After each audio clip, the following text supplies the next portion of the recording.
We keep asking whether technology is helping or harming us. That question misses the point. The real shift isn't what social media does to us, but it's what it trains us to become. These platforms don't just distribute information, they shape behavior. They reward immediacy over reflection, reaction over reasoning, and exposure over depth. Over time, that reward system quietly rewires how we pay attention, how we interpret reality, and how we relate to one another. Not by force, but by incentive.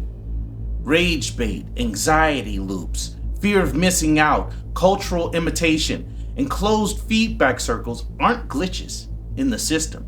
They're the system working as designed. Each destabilizes the user emotionally, then offers the platform as the solution. Outrage demands response. Anxiety demands checking. Agreement demands repetition. The result isn't simply distraction, it's dependency. A population trained to regulate its emotions through the feed. Because while social media promised connection, opportunity, and voice, it quietly began sorting people into winners and watchers. Algorithms decide who gets visibility, who gets buried, who gets built leverage, and who stays stuck scrolling someone else's success.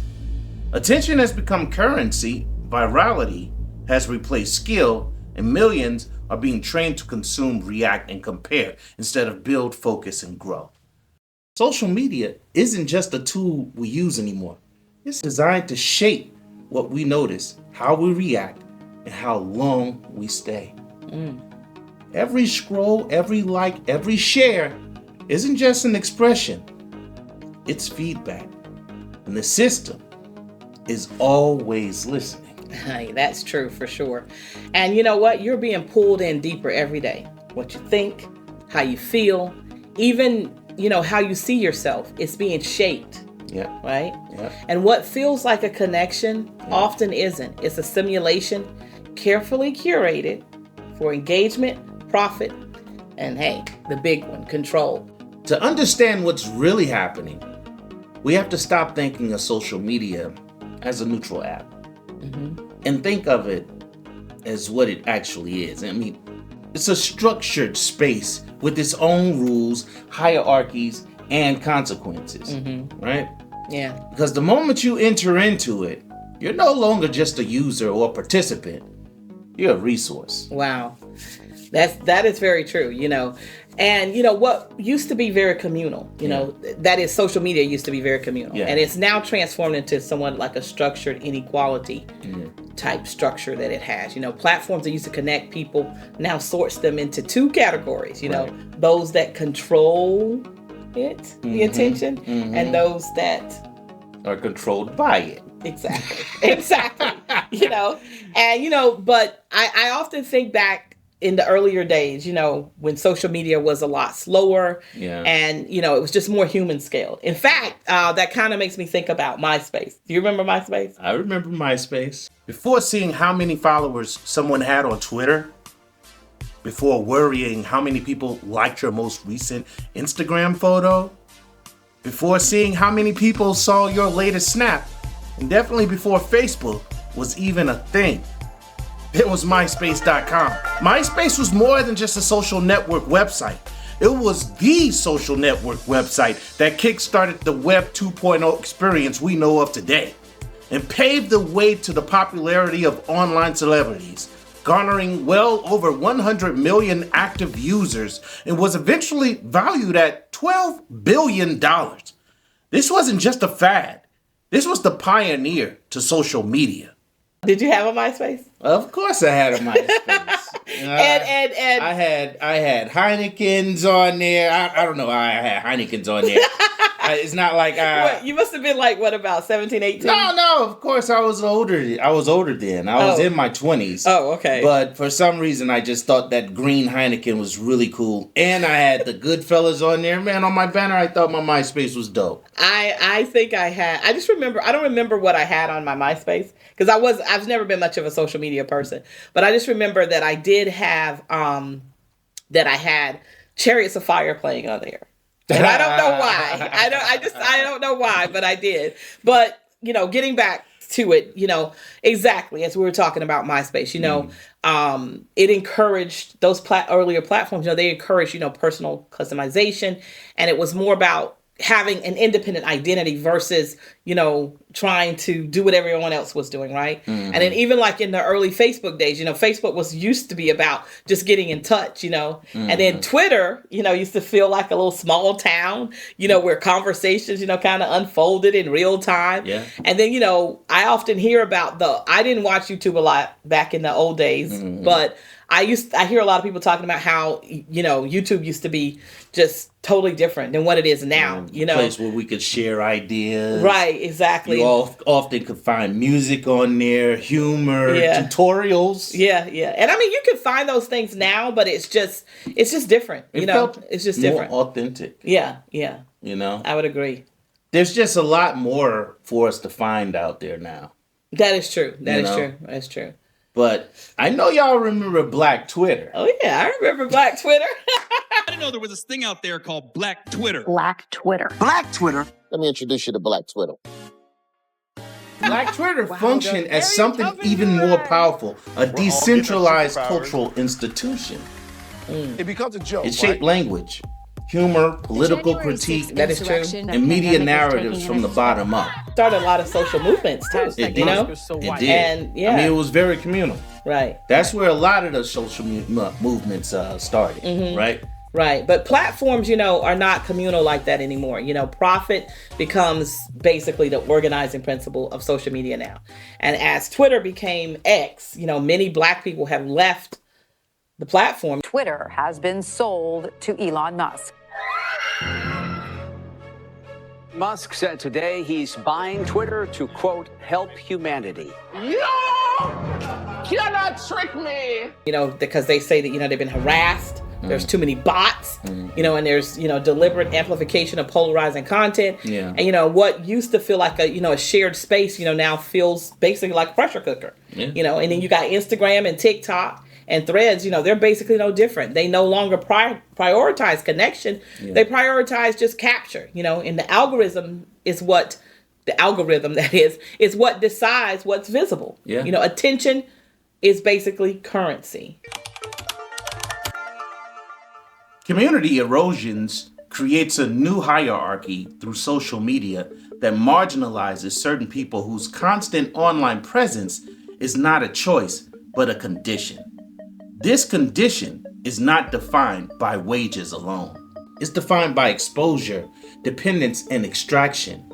People with fewer economic resources, weaker offline social networks, and limited access to travel, leisure, or stable communities spend more time online. But people who have been on the social media like that, it's become like entertainment, social life. It's where they network. It's almost like what they used to be validated. It collapsed into a single space of recognition. Right. And logging off does not mean rest. It means isolation, lost opportunity, and invisibility. Wow. And meanwhile, those with greater resources, people that is with greater resources, they experience this digital world differently because they log on more strategically and they're able to log off more strategically. Yeah. And they're able to travel, they build relationships offline, and they have resources to protect their privacy, and they can outsource visibility. But for them, social media is definitely a tool. It's not necessarily a habitat. Yeah. One group uses the platform, while another group is used by the platform. That's right. Platforms monetize attention through advertising, data extraction, behavioral prediction, and algorithmic training. Users provide raw material, time, emotion, unpaid cultural work. Yep. The more dependent you are on the platform, the more value you generate for it. Every second spent scrolling, liking, commenting, or reacting generates value for tech companies while extracting mental, emotional, and social energy from the user. Essentially, you're giving free labor. And this is not metaphorical labor. It is labor in the political, economic sense. Those who cannot disengage become surplus labor, endlessly productive, endlessly replaceable, and in this system of logging on becomes less about self-discipline and more about privilege. Essentially, our attention becomes labor. What does it mean to say attention is labor? In traditional economies, labor is the time and effort exchanged for wages. Karl Marx breaks from this. He argues that even when workers are paid fairly, they produce more value than they are paid for. That unpaid excess is surplus labor, and it is the source of profit. Workers receive just enough to keep going, while the surplus flows elsewhere. Social media mirrors that digitally. Every scroll, every like, comment, every share, and every view is micro labor. These actions generate data, train algorithms, predict behavior, and increase ad revenue. Users produce enormous value but receive only subsistence rewards, such as entertainment, validation, and connection. This labor happens continuously, invisibly, and without compensation. Social media platforms sell users to advertisers.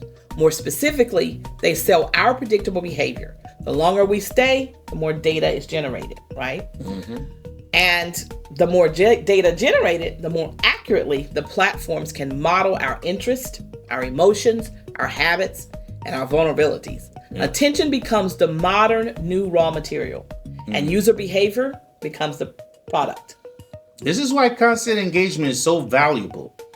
Platforms are designed to maximize not just time spent, but the emotional intention, outrage, fear, affirmation, desire. All of that is what you produce because these states produce clearer behavioral signals. Yep. Users who can't disengage become surplus labor in the digital economy. The platform does not need them as individuals, only as data points. This is what gets me. Participation is framed as leisure or self-expression, masking the extractive relationship that lies underneath. Yeah. You know, what feels voluntary is often structurally coerced by economic need, social pressure, and algorithmic dependency. And those with resources, they can limit this exposure or step away entirely. Those without resources remain embedded, producing just enough, what I say, just enough to remain socially and economically legible.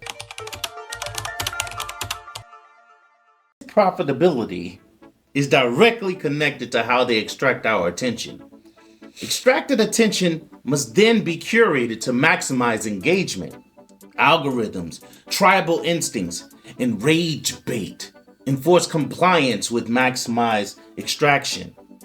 Echo chambers are the most obvious tools social media platforms use.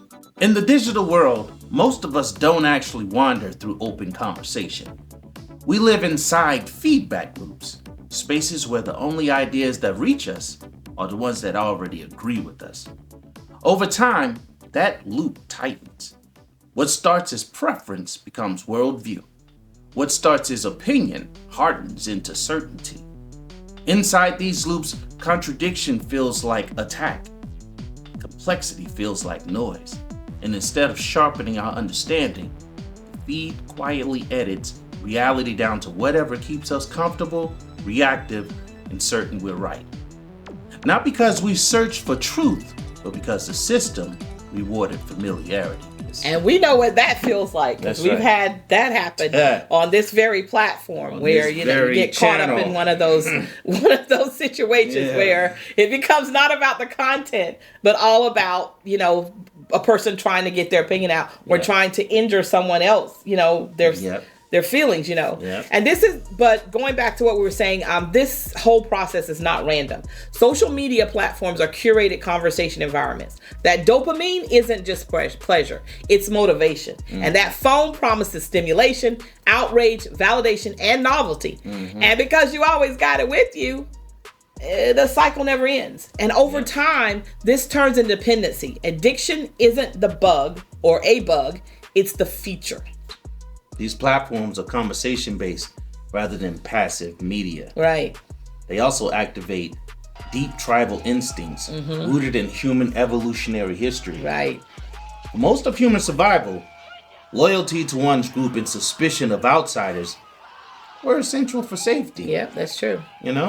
Social media reawakens those instincts at scale, producing demoderation, moral certainty, and dehumanization, and a sense of constant conflict. Exactly.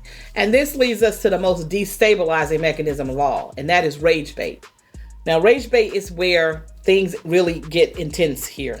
Rage bait isn't about being wrong or right. It's about converting reaction into relevance and keeping the audience trapped in a permanent state of response.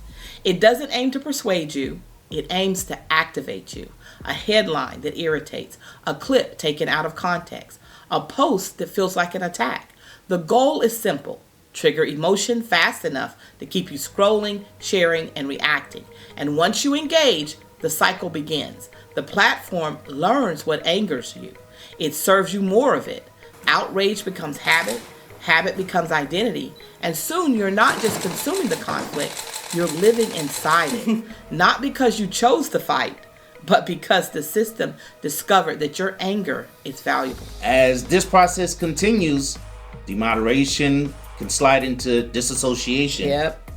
And at that stage, users experience rage or nihilism, which is severing from shared ethical norms and social meaning.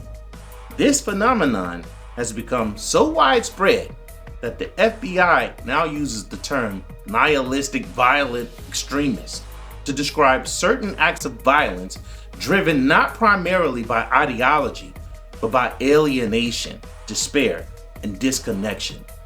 Disassociated users often migrate from mainstream platforms into loosely regulated fringe spaces where norms are weaker and radicalization accelerates. Both addiction and rage bait feed the same loop. More attention flows to the platform, which means more profit for the social media companies. The system does not correct this behavior. In fact, it rewards it.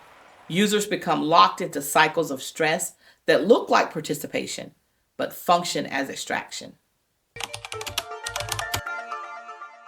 Today, platforms extract not only labor and time, but culture. K-pop choreography frequently incorporates dance traditions rooted in African and African American culture. Online, these movements circulate detached from lineage, history, or credit. Visibility increases, but ownership disappears. Yeah. And then you have ballroom and drag culture, which emerged from Black and Latinx LGBTQ communities as spaces of survival and mutual aid. Language like shade and reading actually carries historical meaning that's rooted in resistance. However, on social media, these practices are stripped of context and repackaged as trends, memes, and monetizable aesthetics. Consider the global matcha craze. Originally a ceremonial green tea with deep cultural and historical significance in Japan. Matcha has been repackaged on social media as an aesthetic trend. Colorful lattes, Instagrammable bowls, and TikTok recipes. Millions engage with it daily, often unaware of its cultural roots or the labor and rituals that sustain it. The ceremony, meaning, and lineage are stripped away, leaving only visual appeal and consumable content. Social media monetizes this aesthetic through posts, ads, and influencer marketing, without compensating the communities who created and preserved the tradition. Matcha essentially becomes cultural material, extracted for attention and for profit, much like how the dances, language, and fashion from other marginalized groups ends up also extracted. Right. And y'all, this is not appreciation. You know, It is extraction. And just as capitalism wants mined land and labor, social media mines identity, language, rhythm, and style, and the lived experience of other people into content without compensation. Beyond echo chambers and culture, the system shapes inner life. Extraction is not only material, it is psychological. Yeah. W.E.B. Dubois offers a crucial lens for understanding how this system is lived internally. He described double consciousness as the experience of seeing oneself simultaneously through one's own eyes and through the eyes of a dominant society that devalues you. Mm-hmm. It's a fractured awareness being both subject and object all at once. Social media intensifies this condition. Users are constantly monitoring how they're seen, measured, ranked, and received by an invisible audience and an algorithmic gaze. The self essentially becomes split between lived experience and performed identity. You're not just being. You are curating. Right. You're optimizing. You're correcting yourself in real time. Yeah. And this is where human desire to compare enters as a structural force. And this is not a personal flaw. This is, once again, y'all, all by design. That's right. Feeds are designed to highlight the surface, the extremes, and the aspirational lifestyles, travel, bodies, wealth, productivity, happiness. They all become detached from the material conditions that make them possible. Right. Users are invited to measure their ordinary lives against exceptional, edited moments. Right. You home in your t-shirt and she out here in her wedding dress looking all good, and you comparing your worst moment, you sitting home blowing your nose, and she's out here looking good. But it doesn't mean that you don't have those experiences for yourself too. That's right. And that's what produces essentially FOMO, right? That's right. You know? The persistent sense that everyone else is living better or getting ahead while you fall behind. Right. But FOMO is not an accident. It's quite manufactured. It's part of that system. That's right. This double awareness is constant and costly. Visibility feels necessary for relevance, opportunity, or just to feel like you belong. Yeah. Logging off does not feel like rest. It starts to feel like, if I log off, I'm going to disappear. Yeah. You're staying visible means submitting to continual comparison, judgment, and self-surveillance. And then, ladies and gentlemen, here we go. Anxiety, or exasperating anxiety, is the price that we pay for this, you know? Yeah. Frantz Fanon deepens that analysis in his writings about colonial domination. Fanon argued that the most damaging violence of colonialism was psychological, the internalization of an external gaze that defines your worth. The colonized subject begins to see themselves as inadequate, incomplete, or in need of constant correction. Social media reproduces this dynamic at scale. Algorithms act as an abstract authority rewarding certain aesthetics, emotions, and opinions and identities while suppressing others. Users learn to adapt themselves accordingly. They soften their language, they exaggerate emotion, and they mimic trends, and they perform success just to remain visible. Yeah. Over time, people stop asking, what do I value? And they start asking, what will I perform? And this produces chronic anxiety. So this is not necessarily a mental health crisis detached from economics. It is basically the emotional toll of an extractive system that monetizes your insecurity. Wow. You begin to experience life as content in waiting. Rest feels unproductive. Silence feels like you about to fail. Offline moments actually feel wasted if they're not captured, posted, or validated. We all have been at that point where wish I would have caught that. That would have been awesome. Man. I wish. And then you feel like it has no value because you didn't get to take a picture. You didn't get to share it. But the thing is that this challenges us to be present, because if you are present and you are engaged, it counts. That's right. And so by this, when we think like this, even in that same process, even if you have a joyous experience, right, becomes stressful. Yeah. Because, You wanted to document it. You wanted to optimize it and compare yourself. Right. You want to show, Martha, that you got the best dress, Right. So in marginalized communities, this pressure is intensified. Cultural expression is hyper-visible, yet disposable.